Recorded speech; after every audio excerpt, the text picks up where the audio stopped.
Good morning and welcome to the Unitarian Universalist Fellowship of Pottstown. It is good to be with you this morning. Whether you're with us in this room or God only knows where in Zoom land, whether it's Sunday morning, May 1, where you are, or some other time, probably after May 1. Ours is an inclusive religious community, accepting of diverse views, welcoming to all. We support each other as we seek ethical, moral, and spiritual values for our lives. Whoever you are, whomever you love, wherever you are on your journey, we're glad that you are here today. Our hearts and prayers this morning are with the people of Ukraine. May they know again the blessings of peace, and the sooner the better. If you are with us for the first time this morning, you're especially welcome. We hope you'll stay for coffee hour and have a chance to start to get acquainted. Rev Carey and I will try to answer your questions, but don't hesitate to ask anyone here about this congregation and what it means to them.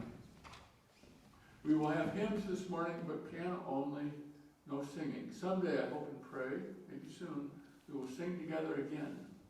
The sharing of joys and sorrows this morning will be done at the conclusion of the service after the recording has ended. This is the time for announcements. If anyone has an announcement relevant for the congregation, please come to the front, use the microphone, and don't forget to introduce yourself.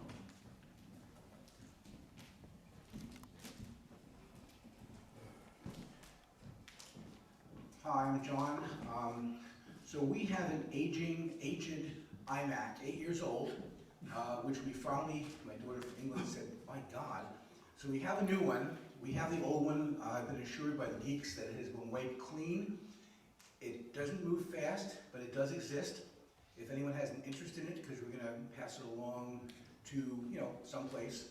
But if anyone wants it, and it's at my house, I can bring it next week and leave it here. It has a keyboard. I'm not sure what else we have along with it. So again, it's slow, an 8-year-old chip, but it exists. You go ahead.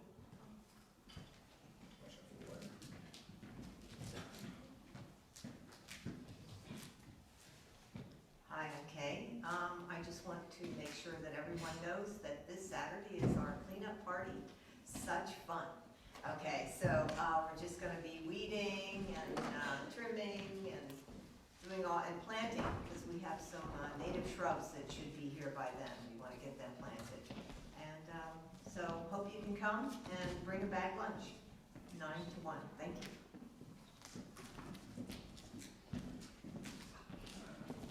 I'm Judy, and along with that thought about the native plants, we are trying to figure out about our garden. But if anybody has any extra pavers that they can contribute, we're trying to figure out circles and sidewalks, pathways and all.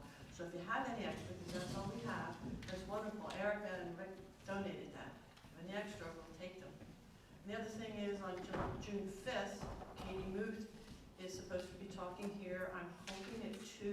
I don't have a confirmation of her time. She's not going to be leading the service. She's going to be talking about her Senate Bill 872 concerning energy, sources in Pennsylvania. So as I get a confirmation, I'll make hopefully 2 o'clock that afternoon a definite on that. But I hope you will join us. Thanks.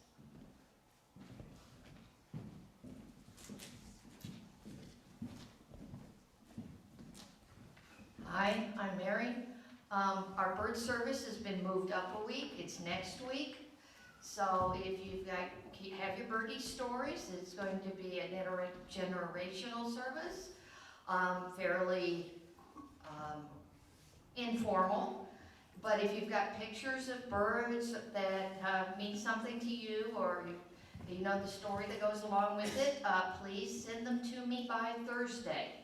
Email HuskerMary, go big red, HuskerMary@Comcast.net.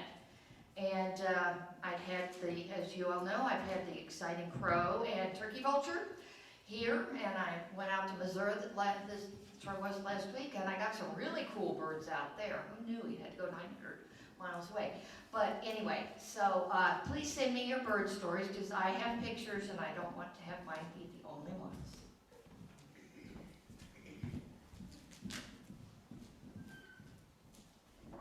Just a safety notice from your friendly tech committee, please be careful of the wire. We're in the process of trying to resolve a problem we're having with the screens, and as soon as I have everything fixed, it'll get taped down. So just in the meantime, don't trip on it. Thank you. As I trip on it. I think I successfully made it across the wire. So good morning, everybody. I'm Chris. And just a quick reminder that after the service today, we are going to have our kickoff for our pledge event.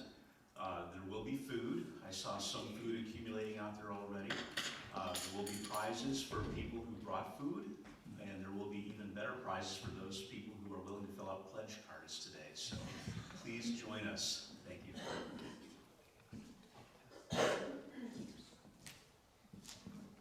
Thank you all. Now I invite you to take a deep breath to settle more firmly into your body and listen to the sound of the chime.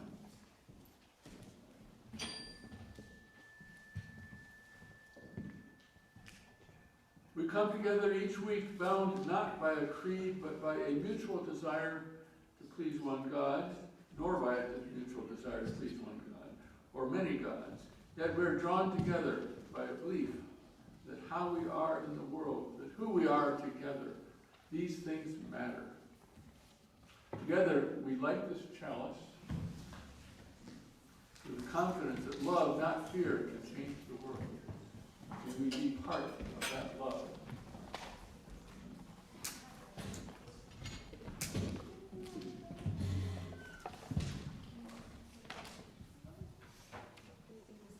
Mindful of knowledge ever exceeding our understanding, of mystery ever exceeding our imagination, and of love and compassion ever exceeding our practice. May we reverently covenant together, beginning with ourselves as we are, to share the strength of integrity and the heritage of the Spirit in humanity's unending quest for reality, justice, and compassion. Let us worship together. Now Carly will play our opening hymn, "O Light that maketh all things new." Carly?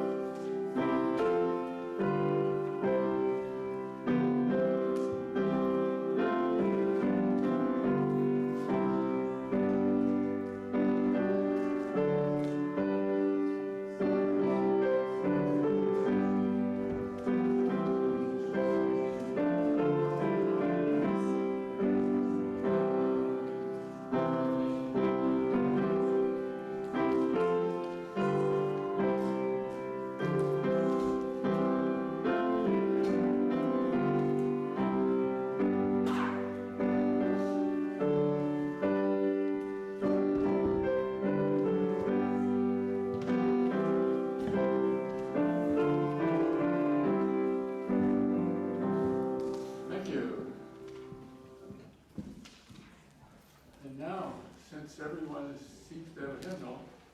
We'll do a responsive reading. It's number 466 in the back of the hymnal, "Religion" by Vincent Solomon. That's number 466. Let religion be to us life and joy.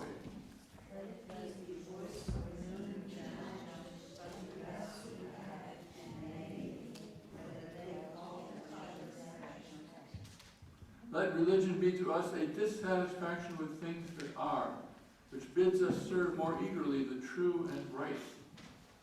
Let it be sorrow that opens for us the way of sympathy, understanding, service for suffering and man.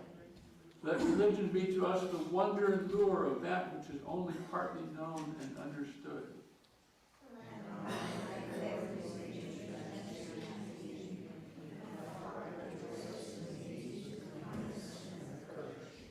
Let religion be to us security and serenity because of its truth and beauty, and because of the enduring worth and power of the loyalties which it engenders. Let it be to us hope and purpose, and the discovering of opportunities to express our best through daily tasks. Religion uniting us with all that is admirable in human beings everywhere.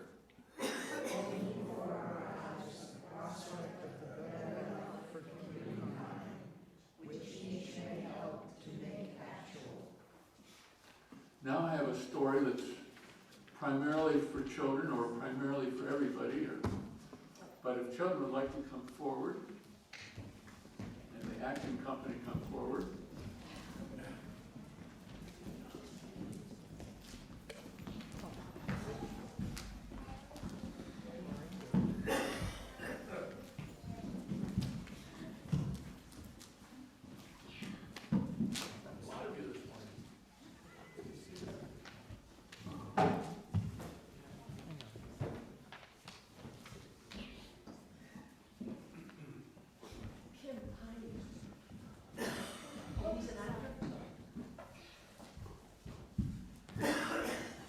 Once upon a time, maybe 20 or 30 years ago, there was a man known for the way he lived, for the way he treated other people, for his wisdom.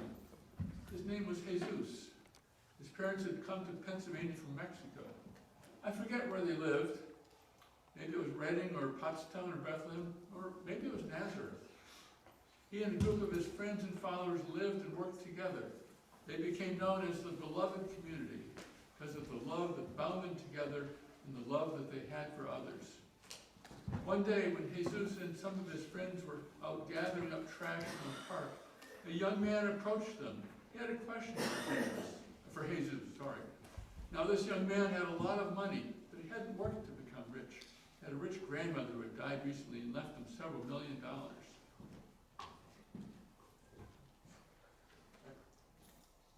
Excuse me, sir. What must I do to be part of the beloved community? And Jesus said to him in return, "What have you been taught?" To respect your parents, to be kind to children and to animals, to never take more than your share, Is that all? to clean up the mess you make, to always tell the truth, to be on time. That's a good start, but there's something else that's very important. Please, tell me what it is.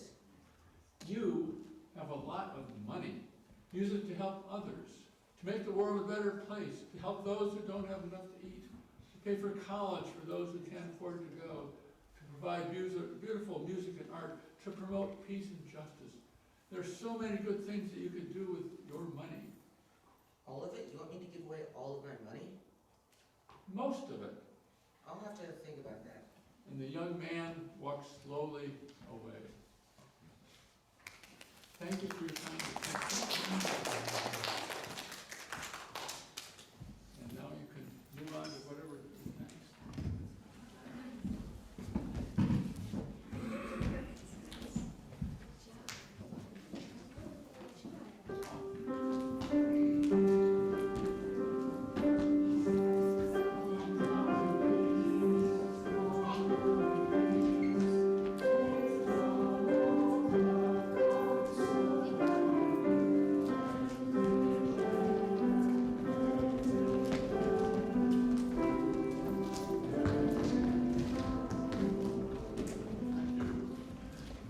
Ours is a free church, which means that we as a congregation make our own decisions and we pay our own bills.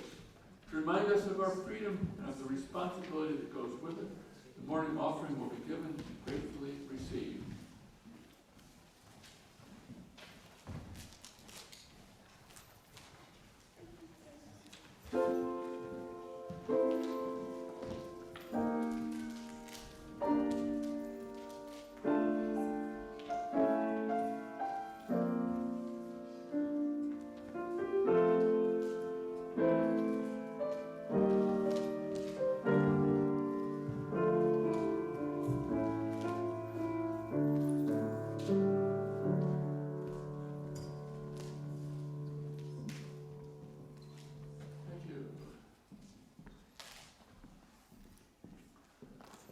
Let us join in meditation or prayer. Then after a time of silence, Carly will play Spirit of Life. Our hearts go out today to the people of Ukraine, suffering under the brutal invasion by the powerful neighbor to the east. Our hearts go out as well to the people of that powerful neighbor, who have lost whatever democracy they had achieved and are ruled by a brutal tyrant, a war criminal. Those young men are sent off to wage an unjust and unnecessary war from which many of them will not return. Let's admit it, there are times when we wish we could believe in a God who could just set everything straight for us, repair our nation's broken democracy, inspire the nations and peoples of the world to live together in peace, peace with justice. Justice inspired and tempered by love, reverse global warming, to name just a few of at the top of a long list. But rational people that we are, we do not expect divine intervention. Indeed, the idea of divine intervention makes some of us nervous. What can we do? How can we begin to make a difference in such a world? Here are 4 suggestions. You can think of many more. We can refuse to be paralyzed by the magnitude of the task. Just because I cannot do everything does not mean that I should refuse to do the something that I can do. We can participate fully in our democratic process, supporting candidates with our votes, our time, our resources. There's a primary election in a couple of weeks. And tomorrow, May 2, is the deadline to register to vote in that primary. We can support organizations that are committed to making our world a better place, to working toward the beloved community. That would include, of course, this congregation and Unitarian Universalism in general. We can find hope, hold on to it, and share it. We pause in silence.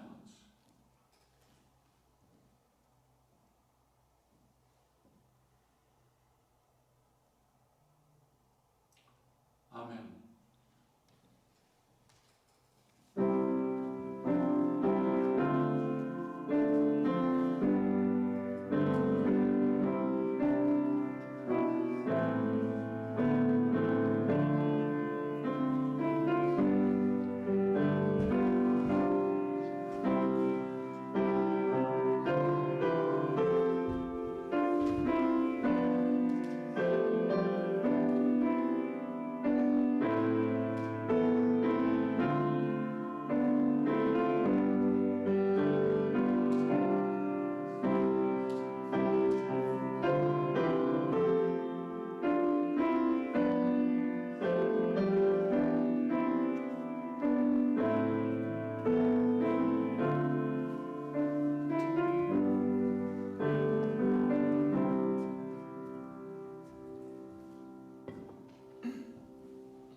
This is a reading from a book by Tom Owen Toll, a retired Unitarian Universalist minister and half of a clergy couple.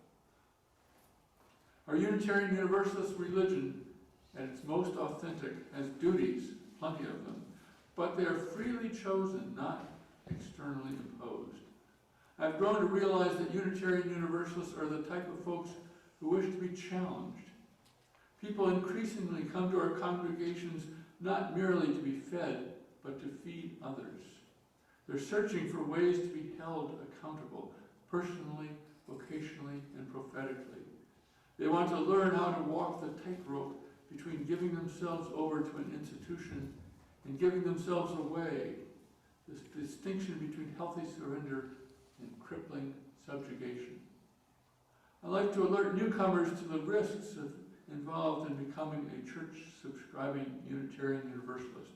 I warn them that in joining our local congregation, they run the risk of becoming so enthusiastic about the purposes of this faith that an irresistible urge may arise to tell their friends and associates about it. They may even end up passing out pamphlets on street corners, or at the very least, their daily decisions may be noticeably influenced by their newfound faith.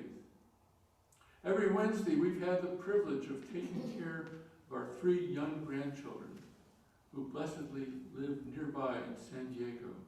Together, we've engaged in little rituals that appeal to one or the other of us. One of our normal routines is singing and dancing to folk and campfire melodies. A family favorite is the Hokey Pokey. You know the drill. Oh, most of you do. You put your right foot in, you put your right foot out, you put your right foot in, and you shake it all about. You do the hokey pokey and you turn yourself around. That's what it's all about. And I won't sing it for you. The hokey pokey starts with the right foot, goes through most of our limbs, then ends up with you put your whole self in. You put your whole self out, you put your whole self in, and you shake it all about. I've come to recognize that the hokey pokey is a fine metaphor for mature congregational commitment. We start by sticking our toes into the stream of Unitarian Universalism. If we can stand the temperature, we venture further in until we end up plunging into the flowing river of this responsibly free religion, plunging our whole selves in. Such serious whole-bodied participation is truly what it's all about, in family, in religion, in life itself. Now Carly will play 403, Spirit of Truth, of Life, of Power.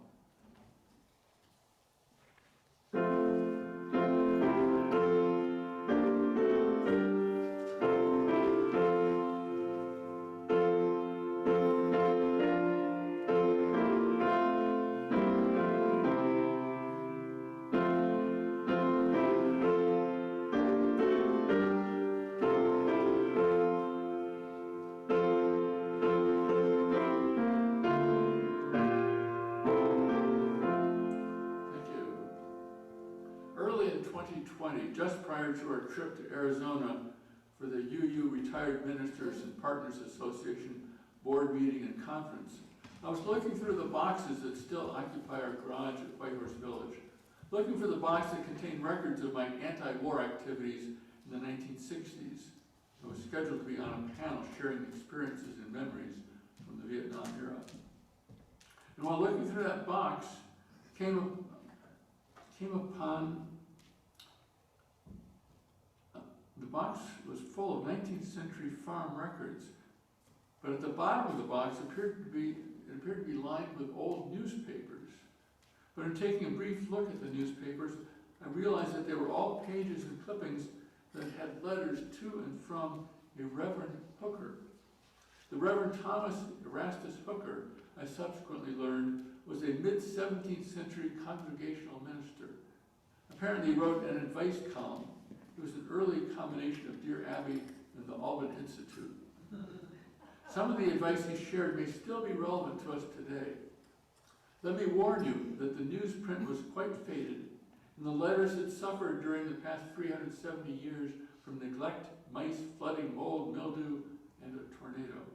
As a result, I've had to make some guesses about what was intended, and I've had to fill in some gaps. Carrie, by the way, will probably tell you that I wrote these letters myself, but I'll let you decide. We'll start with a letter from a woman named Hannibal. Dear Dr. Hooker, I think my next-door neighbor, Theodosia, is a witch. Should I have her burned at the stake? She's always doing strange things, and I think she's a threat to the community. Last summer, for example, I saw her husband hanging the laundry out to dry. What was she doing that she couldn't hang it out herself? Once in August, when she was cooking, I smelled a strange odor coming from her house. I think it was turmeric. How did she get turmeric on this continent in this century? The last straw was on Christmas Eve. At the end of the service, when we were all leaving for home, I heard her ask our pastor, do you think Mary was really a virgin? Can you imagine that? Challenging the Bible. She is most definitely a witch. You're sincerely Mahitable. Here's Dr. Hooker's response. Dear Mahitable, yes, witches must surely be burned. How could our social fabric endure if such deviant behavior were allowed to survive and multiply? Still, we must be careful. Not everyone who exhibits occasional witch-like behavior is actually a witch. Well, some might say better to burn 10 innocent women than to let one witch go free. Doesn't that seem a little extreme to you? It does to me. As the population of New England grows, as immigrants come from different parts of England, indeed, we've even had immigrants from the Netherlands and France. Not everyone will behave in exactly the same way. Customs will vary. While there are extremes that we should not tolerate, we can live with some variety. Indeed, we might even benefit from the variety. If we had Italians among us, for example, we could eat pizza. If we had Japanese, we could eat sushi. Back in England, we didn't have potatoes or tomatoes or corn. Now, we couldn't live without them. Besides, What's wrong with a little turmeric?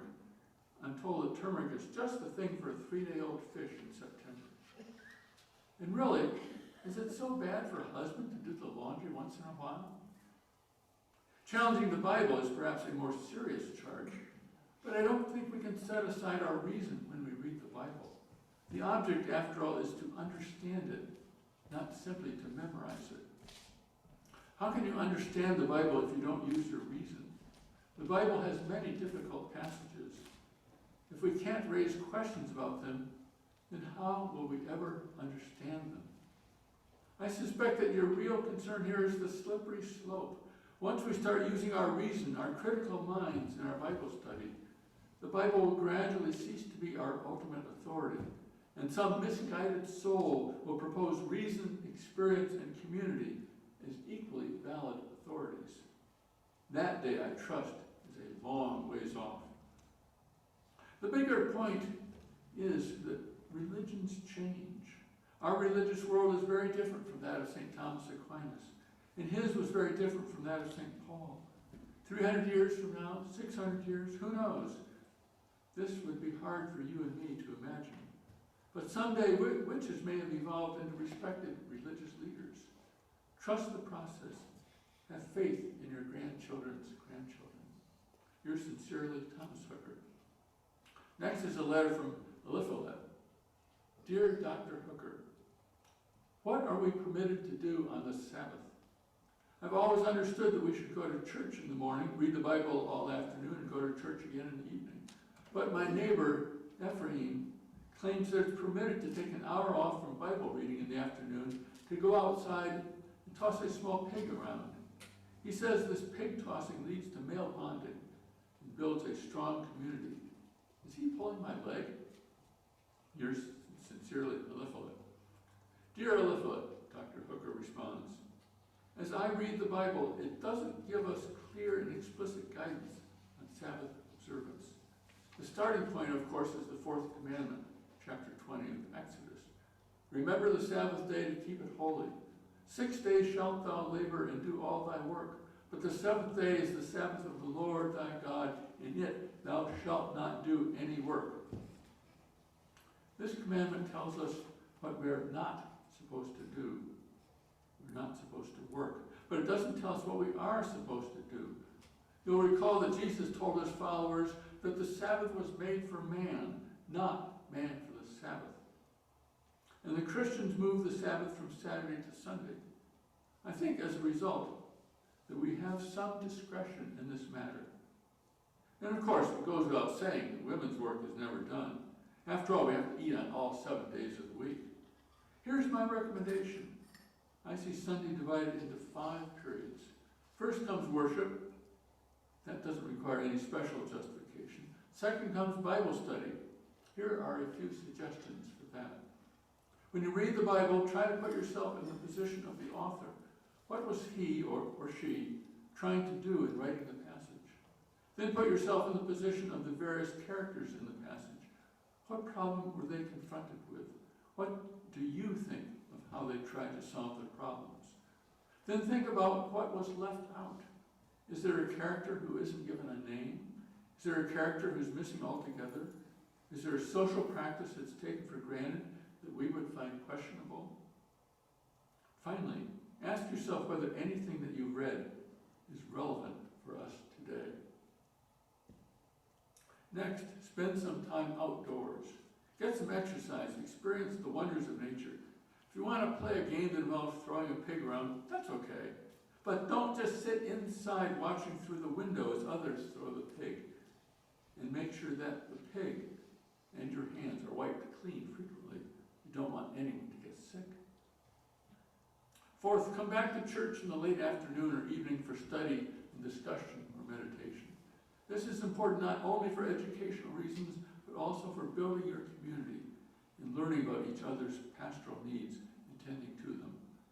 And finally, after you've had your study and discussion, have some more study and discussion over a pint of beer, or a root beer if you prefer. Yours in faith, Thomas Hooker. The next letter in the Hooker correspondence is from Gamaliel.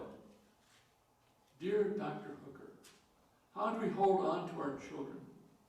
When I was growing up, everyone in our village went to church every Sunday, and the congregation was the focus of the village life. I thought that that was how we had been brought up to.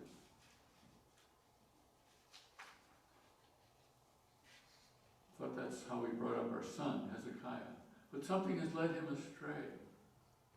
Some Sundays he goes to church with his mother and me, but he is just as likely to travel to Boston to hear some fancy preacher in their so-called praise band, or go to the Indian village and sit in a circle with the men and beat on drums and smoke bad tobacco late into the night. My pastor, Reverend Theophilus, told me that it's just a phase that young adults in this modern age go through. But Hezekiah is 40. Where did I go wrong? Here's Dr. Hooker's response. Dear Gamaliel, I recommend a 7-part program as providing the best hope for keeping our children, when they become adults, as members of our religious community. Decide whether you're committed to your faith community yourself. If you are not committed, how can you expect your children to be? And why would you care? Second, talk to them about religion, about your religious journey, about your doubts and hopes. Be sure it's a two-way conversation. Listen to what they have to say. Take their questions seriously. 3, model the behavior you would wish to see in your children. Remember that they are learning all the time, not just when they are in class, not just when you are consciously trying to teach them. Take seriously what the religious educators say. Everything is curriculum.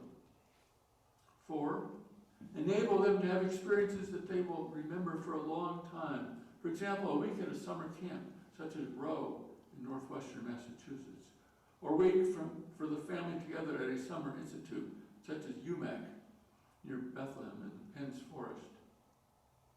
5, include them in worship. They may not fully understand it, but they will remember it. 6, have religious education teachers will show their love for their children. And finally, 7th, rest. It is time for a Sabbath. Have faith in your children. They may not end up where you did, but they'll end up in a good place eventually. Yours in faith, Thomas Hooker. Here are 2 letters. The first is from Noadiah, and the second is from Obadiah. Dear Dr. Hooker, what's wrong with the new people in our congregation? They know there's work to be done. I just can't get them to do it. There are candles to be prepared, hymnals to be counted, coffee to be brewed, bread for communion to be baked. But the new folks just aren't interested. They think the old-timers will do the work forever. Do they think I'm immortal? Or sometimes they volunteer, but after a few weeks they just stop doing what they've agreed to do without any explanation. Take Obadiah, for example. He said he'd bake the communion bread. But what did he do? On the first Sunday he brought cornbread. Everybody knows you don't serve cornbread for the Lord's Supper. The next Sunday he brought raisin bread. Raisin bread? Can you imagine? The third Sunday he didn't show up at all, and we haven't seen him since. And here's Obadiah's letter. Dear Dr. Hooker, what's wrong with the old people in our congregation? They're always belly aching about how nobody, none of the new folks I mean, how nobody will do any of the work. They want someone to count the hymnals every Sunday, before and after the morning service, before and after the evening service. What a waste of time. One old guy, I think his name is Noadiah, was on my case. So to shut him up, I said I baked the communion bread. I asked him if there were any special instructions. And he said, no, it's just communion bread. Well, the next Sunday I brought in some very tasty cornbread. And you'd think I brought the Virgin Mary with me herself. Noadiah liked to have a fit. After the service, I tried to ask him if there was anything wrong with the bread. I couldn't get a word out of him.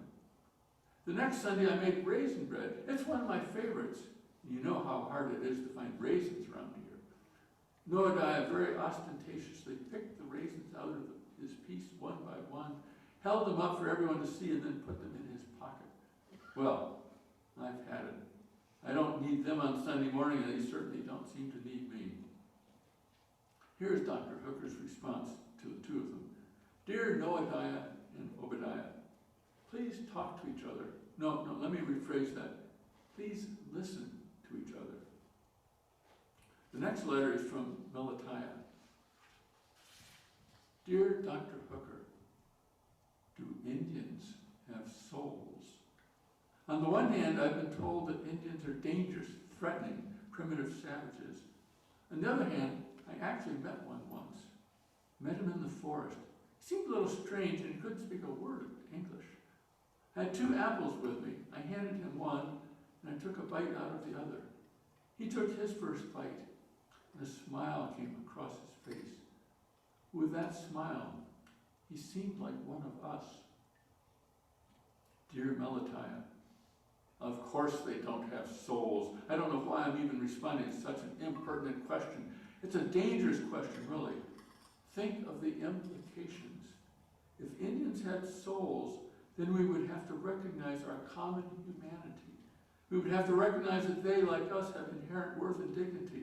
If they had souls, we would have to ask ourselves whether we are morally justified in taking their land.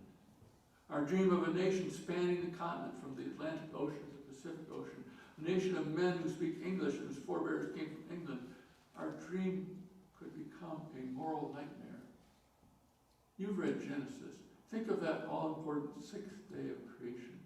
And God said, let us make man in our image, after our likeness.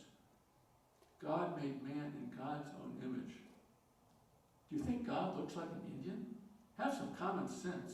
If God included the other races in his blessing, in his assignment of dominion over every living thing that moves upon the earth, then we would have to share that dominion with all of them. We couldn't claim it for ourselves alone. But it gets even worse.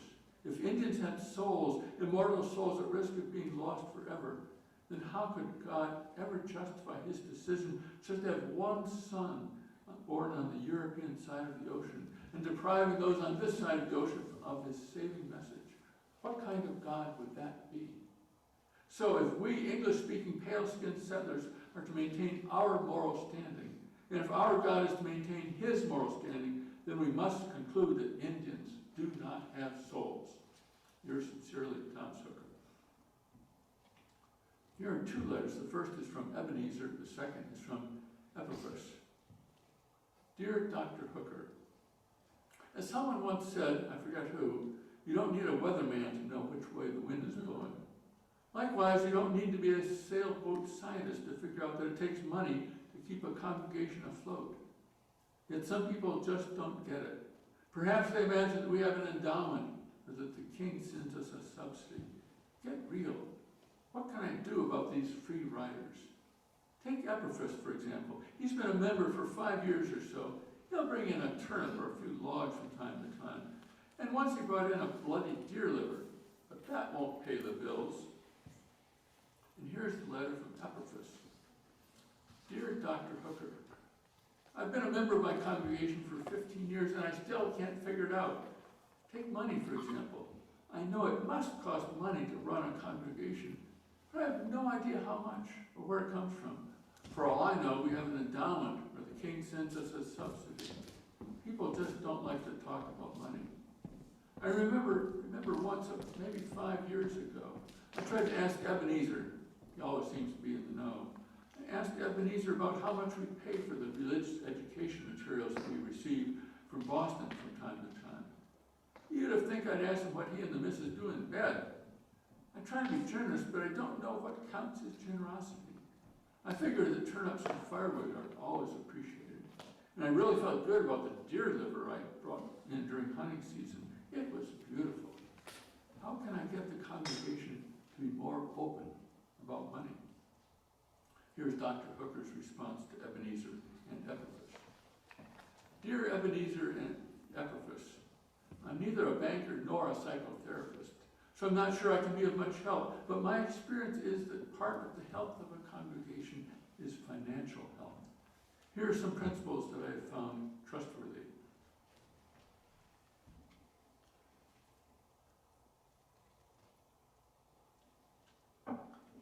One, leadership is important for a congregation, and financial leadership is as important as any other kind of leadership. Two, Financial support follows commitment and involvement, and vice versa. 3, people are unlikely to support their congregation financially unless they believe that their money will be well taken care of and wisely spent. 4, people are more likely to support their congregation and support it generously if they are asked to give, especially if they are asked by someone they know and respect, and if they ask for a particular amount. Experience indicates that people rarely give more than is asked of them, and no one is insulted by your believing that their income is higher than it is. 5, it feels good to be generous. Remember this when you are deciding what to give, or if you are asking others to support the congregation financially. 6, sustaining your religious community financially is sustaining the community of which you are a part. It is furthering your vision. It is empowering your dreams. It is sustaining an institution that will be there long after new horses and vacation trips are forgotten. 7, people like to be thanked. Say thank you. Say it often and creatively. Those are the letters, the Dear Dr. Hooker letters. I could spend another 20 minutes with my commentary, but I'll spare you this morning. Now Carly will play our closing hymn, 287, Faith, the Larger Liberty.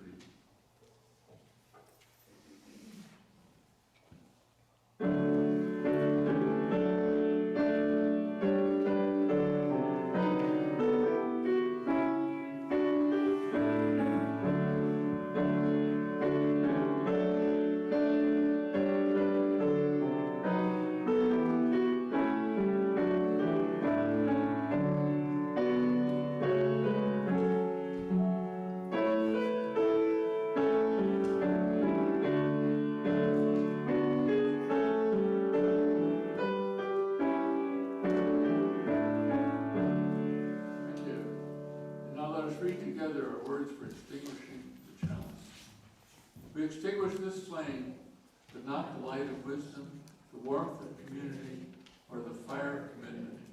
These we carry in our hearts and in our hands until we are together again. May you know contentment and challenge. May your grandchildren live in a world of peace and justice and friendly climate. May your life be a testament to your faith and a blessing to the world. May the love of this community sustain you until